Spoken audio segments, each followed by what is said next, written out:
మీ మామయ్య బాలకృష్ణ గారి డైలాగ్ ఒకటి ఉంటుంది, నాకు నువ్వు ఎదురొచ్చినా నీకే ప్రమాదం, నేను ఎదురొచ్చినా నీకే ప్రమాదం. అలాగే ఆ బుక్ లో నువ్వు లోకేష్ నువ్వు జగన్మోహన్ రెడ్డి పేరు రాసినా నీకే ప్రమాదం, లేకపోతే జగన్మోహన్ రెడ్డి గారు ఏదైనా బుక్ లో నీ పేరు రాసినా నీకే ప్రమాదం.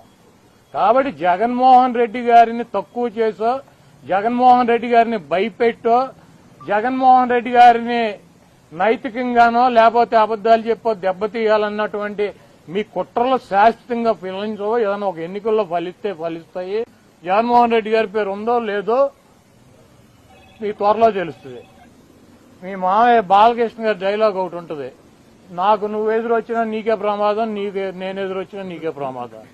అలాగే ఆ బుక్ లో నువ్వు లోకేష్ నువ్వు జగన్మోహన్ రెడ్డి పేరు రాసినా నీకే ప్రమాదం, లేకపోతే జగన్మోహన్ రెడ్డి గారు ఏదైనా బుక్ లో నీ పేరు రాసినా నీకే ప్రమాదం.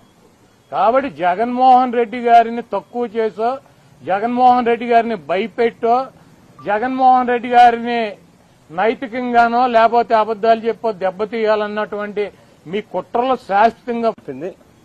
ఎవరైతే ఈ ప్రభుత్వం చేసేటటువంటి తప్పుల్ని వేలెత్తి చూపిస్తారో వారి గొంతుని ఏ రకంగా నొక్కేయాలనేటువంటి దాంట్లోనే పూర్తిగా నిమగ్నమై ఉన్నారు మొత్తం ప్రభుత్వ యంత్రాంగం గానీ, లేకపోతే ముఖ్యమంత్రి దగ్గర నుంచి మొదలుపెట్టి అందరూ కూడా. ఇవాళ అంబటి రాంబాబు గారు ఈ ప్రభుత్వం తాలూకా తప్పుల్ని